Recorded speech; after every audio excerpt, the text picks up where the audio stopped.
और उसके बाद वो असाइनमेंट आप करके रखोगे और जो डाउट्स होंगे नेक्स्ट डे फिर मैं आपका डाउट्स क्लियर कर दूंगी यहीं पर।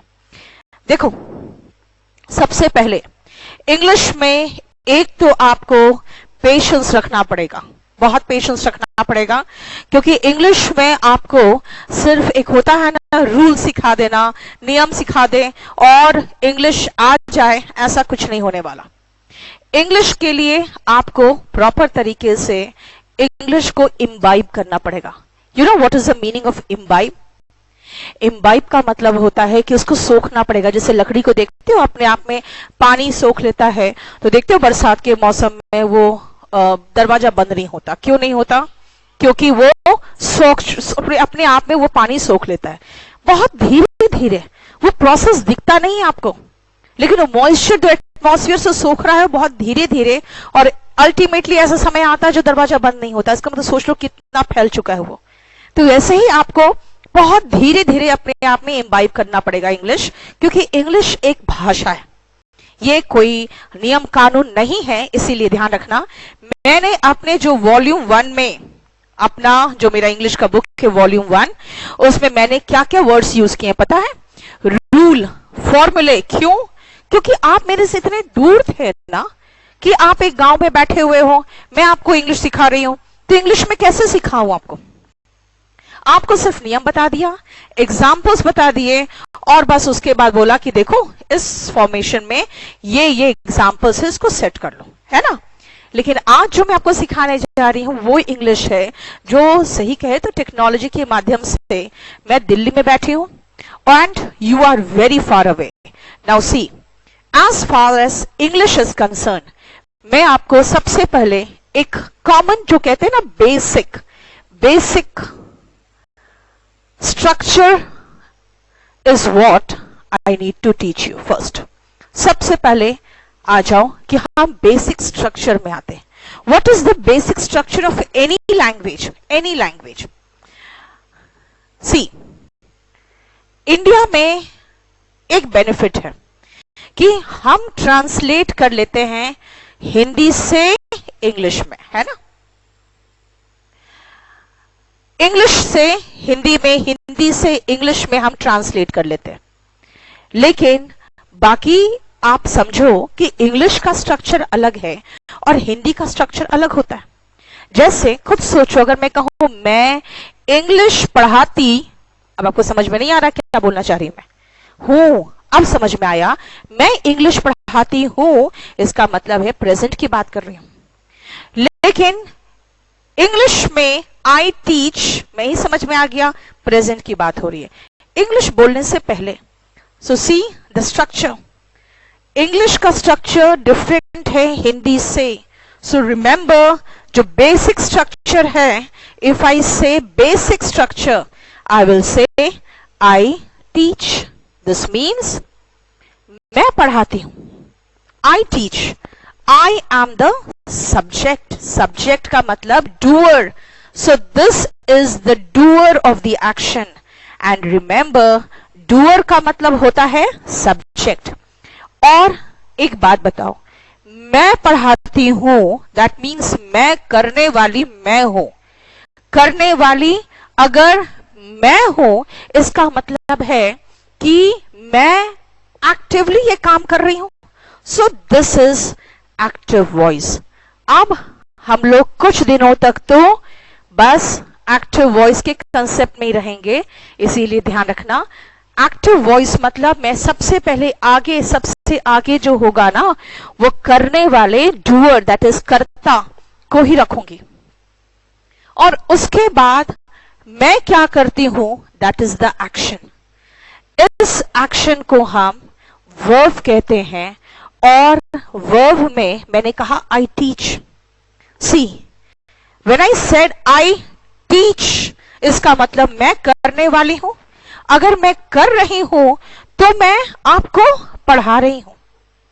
इसका मतलब this is the active voice, मैं एक्टिवली काम कर रही हूं। अब आप पूछोगे कि आई टीच आप क्या करते हो, तो इसका जवाब होगा आई टीच, मैं क्या करती हूं, आई टीच। लेकिन अगर पूछोगे आई टीच क्या, दैट मीन्स आपने पूछा क्या? व्हाट? मैंने कहा इंग्लिश। यही व्हाट का जो आंसर है ना, यानी आंसर टू व्हाट को क्या कहेंगे? Object. This is the object. You need to know what is subject and what is object. तभी मैं parts of speech में आ सकती हूँ, right? कोई क्वेश्चन कहीं पर भी कुछ हो ना, आप सीधा स्ट्रेट पे लिख देना। और एक चीज और मैं आपको थोड़ा सा सजेस्ट करूंगी, बहुत अच्छा वेल मैनर्ड हो आप कि आपने तुरंत गुड इवनिंग मैम लिखा, लेकिन जानते हो मेरा है ना ध्यान भटकेगा आपके ओके गुड इवनिंग वगैरह से। इससे है ना जो इंपॉर्टेंट क्वेश्चंस होंगे ना वो छूटेंगे। आप सीधा सिर्फ स्ट्रेट क्वेश्चंस लिखना ताकि मेरा ध्यान बिल्कुल ना भटके, ठीक है? अब आओ, आई सेड मैं क्या पढ़ाती हूं? आई टीच इंग्लिश। अगर आप कहोगे किसको पढ़ाते हो? इफ आई से आई टीच द स्टूडेंट्स, तो देखो ये है पढ़ाते हो किसको? किसको? इसका मतलब answer to whom. This is also the object. ये दोनों ऑब्जेक्ट है। होपफुली आपको समझ में आ गया कि सब्जेक्ट और ऑब्जेक्ट क्या है, बताओ। क्लास जरा इशिता का देख लो, कुछ प्रॉब्लम है। Answer to what is object and answer to whom is also object. यानी इसको हम कर्म कहते हैं, ऑब्जेक्ट को हम कर्म कहते हैं। तभी सुनते हो सकर्मक क्रिया, कर्मक क्रिया पढ़े होंगे हिंदी में। We are not concern with that right now. मैं आपको सिर्फ छोटा सा स्ट्रक्चर बता रही हूं। कहोगे मैम आप क्या करते हो? मैं कहूंगी आई टीच। किसको पढ़ाते हो? I teach the students. क्या पढ़ाते हो? I teach English. एक स्मॉल बेसिक स्ट्रक्चर हमारा बन गया। So this is the basic structure of English. Active voice में स्ट्रक्चर होगा कर्ता सबसे आगे subject and then the verb. And if you require the object, जरूरत है तो लगाना है, नहीं जरूरत है तो नहीं लगाना है। That's it. So we are done with the basic structure, जो हम कई दिनों तक पढ़ेंगे जब तक कि हमारे पास पैसिव वॉइस का फॉर्मेशन का प्रॉब्लम ना आ जाए। पैसिव वॉइस अभी नहीं, इसलिए नहीं क्योंकि स्टेप वाइज चलो। और रिमेंबर वन थिंग, आपके दिमाग में जितने डाउट्स हो सकते हैं ना, जितने डाउट्स, सबकी क्लैरिटी मेरे पास है, क्योंकि मैं आज तक लाखों स्टूडेंट्स को पढ़ा चुकी हूं। इसीलिए आगे का मत सोचना, ये ऐसा हो गया तो, अगर आगे ऑब्जेक्ट आ गया तो, कुछ मत सोचो, क्योंकि अभी आप सिर्फ मेरे फ्लो के साथ चलो। मुझे पूरी उम्मीद होती है कि चैप्टर खत्म होने के बाद आपके पास अगर 100 डाउट्स होंगे, 99 तो मैं क्लियर कर चुकी होंगे। लेकिन अब आगे डाउट्स की सोचोगे ना तो प्रॉब्लम रह जाएगा। इसीलिए बिल्कुल फ्लो के साथ चलो। And remember, most of the people जो आज ऑनलाइन पढ़ा रहे हैं, या तो मेरे बुक का पढ़ा रहे हैं, या तो ऐसी रिलेवेंट चीजें पढ़ा रहे हैं, या तो सीधा रूल्स एंड रेगुलेशंस पढ़ा रहे हैं। मेरा कहना है English is a language, not law. इसीलिए कंसेप्चुअली पढ़ो। सो उतार लिया आपने? बताओ कोई प्रॉब्लम? यहां तक कोई प्रॉब्लम है तो मुझसे आप लोग क्वेश्चन पूछ सकते हो। Now when ever I ask you subject, subject का मतलब हो गया जो करने वाला है, ऑब्जेक्ट जिस पर काम हो रहा है। इसका मतलब है कि ये करने वाला ये काम करता है, एंड किस पर करता है? इस पर। मैं पढ़ा रही हूं किसको? स्टूडेंट्स को, उस पर काम कर रही हूं। मैं पढ़ा रही हूं क्या? इंग्लिश, उस पर काम कर रही हूं। तो मैं जो काम कर रही हूं वो ऑब्जेक्ट है। ठीक है, मैं जिस पर काम करूं वो ऑब्जेक्ट है, और जो काम कर रही हूं वो वर्ब है। बोलो कोई प्रॉब्लम यहां तक?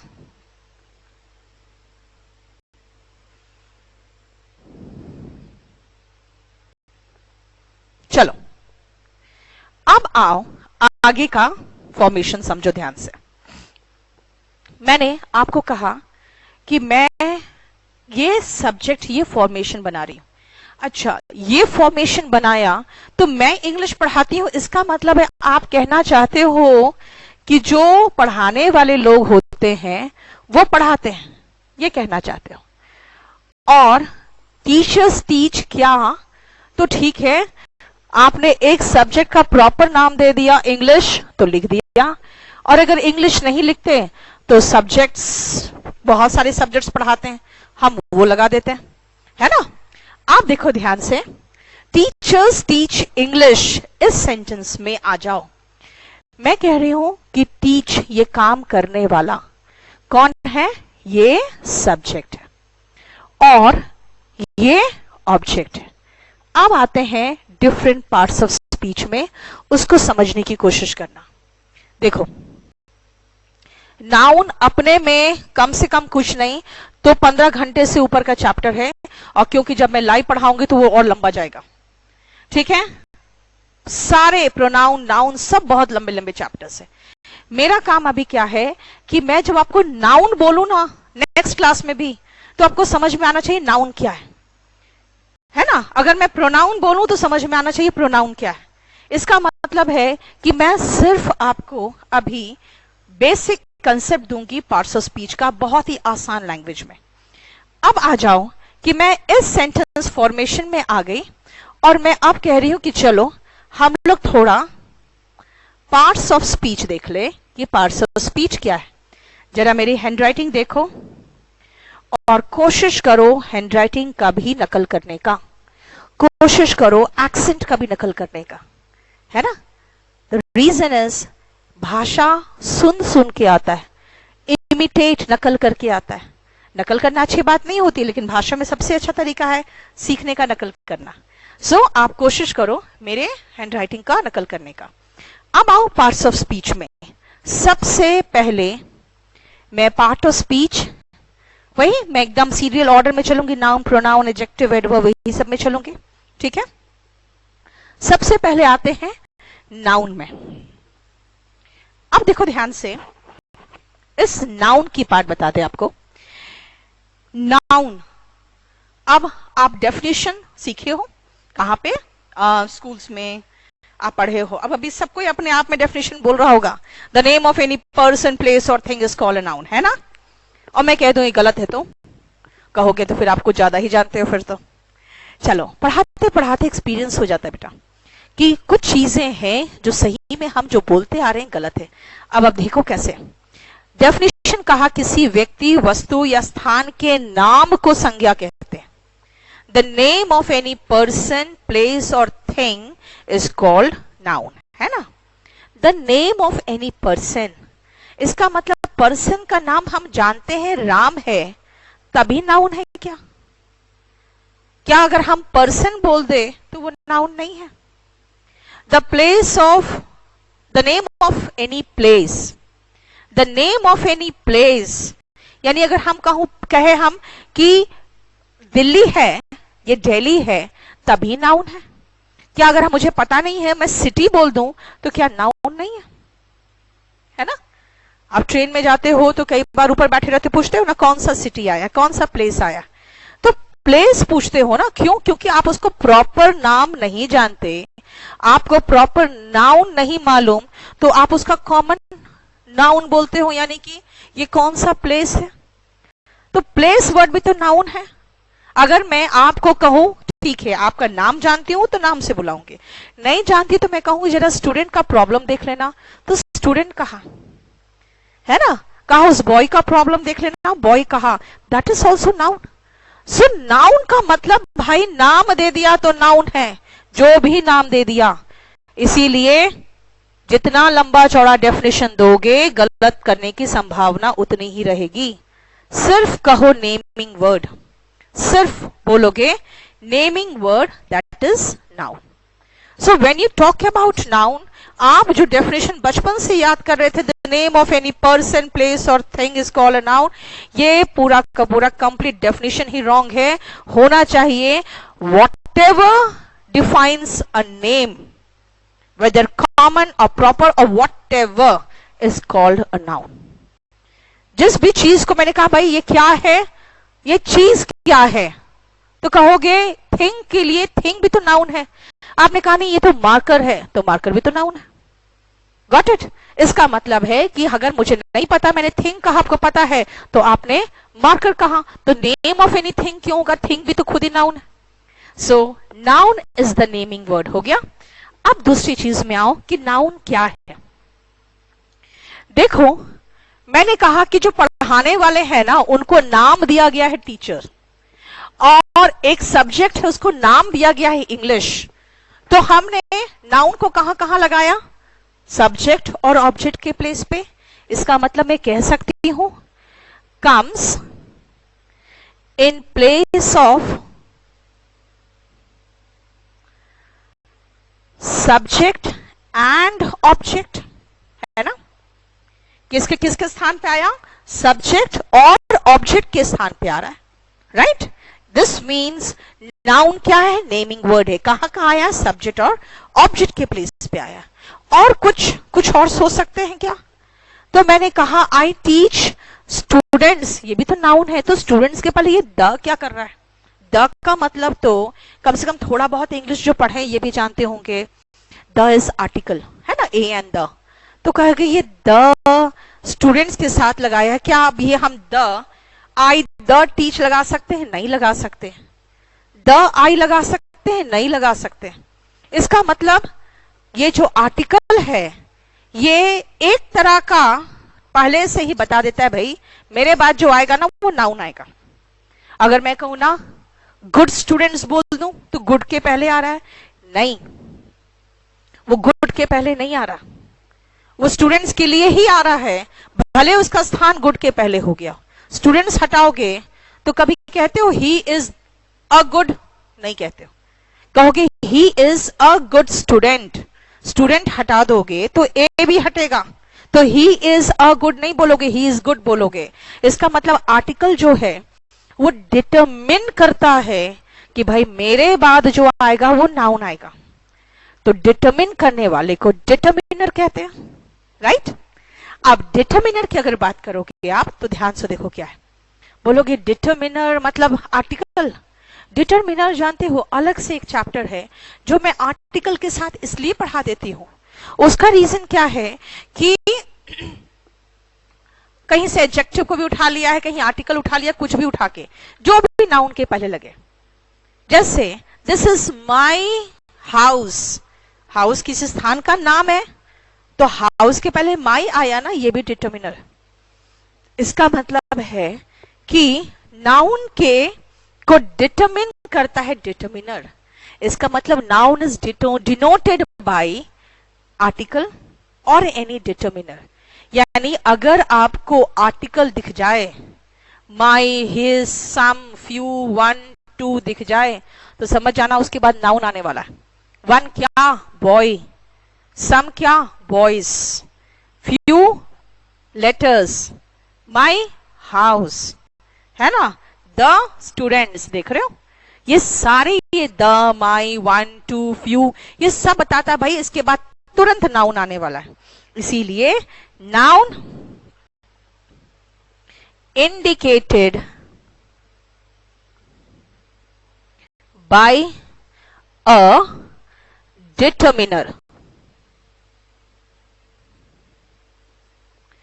और अगर आप चाहो तो लिख सकते हो कौन कौन, जैसे कुछ समझ लो डिटरमिनर, जैसे डिटरमिनर के बगल में लिख लो एनी, सम, फिर माई, हिज, हर तो हो ही गया जब माई लगा दिया तो, फिर आर्टिकल लगा ले ए एंड द, और एटसेट्रा कर दो, बस। बाद में डिटरमिनर देखेंगे ना, डिटरमिनर तो अलग चैप्टर है, ठीक है? यानी हम समझ गए कि अगर ऐसे कोई वर्ड्स आ रहे हैं तो उसके बाद नाउन आएगा। बोलो कोई प्रॉब्लम यहां तक? कहीं से कोई क्वेश्चन? मैं हमेशा एक चीज सजेस्ट करूंगी, टाइम से पहले आप लोग लाइव में क्लास के लिए अटेंड करना शुरू कर देना, क्योंकि मैं 5 बजे क्लास का मतलब 5:05 तक मैं क्लास शुरू कर दूंगी। मैं 5 मिनट्स का टाइम लेके चलती हूँ ताकि कोई अगर लेट हो रहे हो तो ज्वाइन कर लो, लेकिन सिंसियरली पढ़ो, बहुत जरूरी है सिंसियरिटी, ठीक है? अब सुनो, मैं पहले कुछ एग्जाम्पल्स लिख के दिखा दूं आपको, और अब आपको फिर नाउन अच्छे से समझ में आ जाएगा। देखो कुछ एग्जाम्पल्स लिख लो साथ में।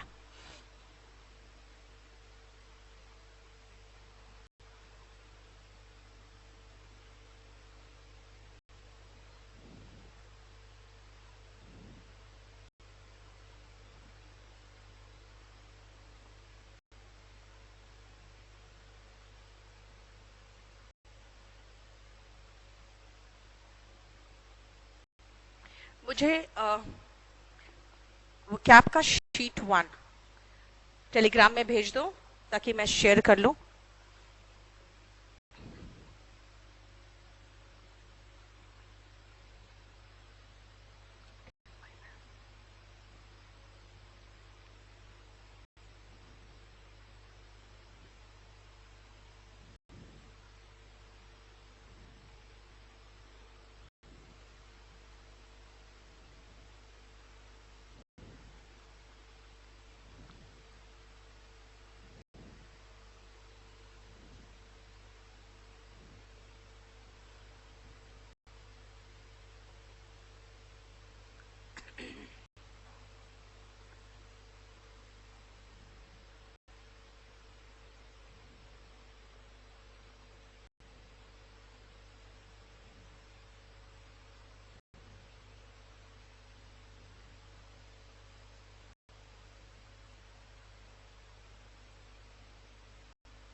टेलीग्राम में भेज दो।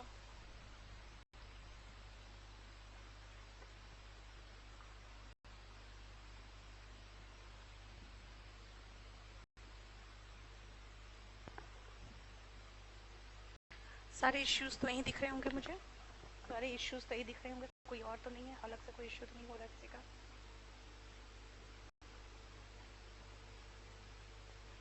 नहीं आ रहा है ना? नहीं आएगा भाई, हम पढ़ाएंगे, डाउट आएगा, क्या बात करते हैं।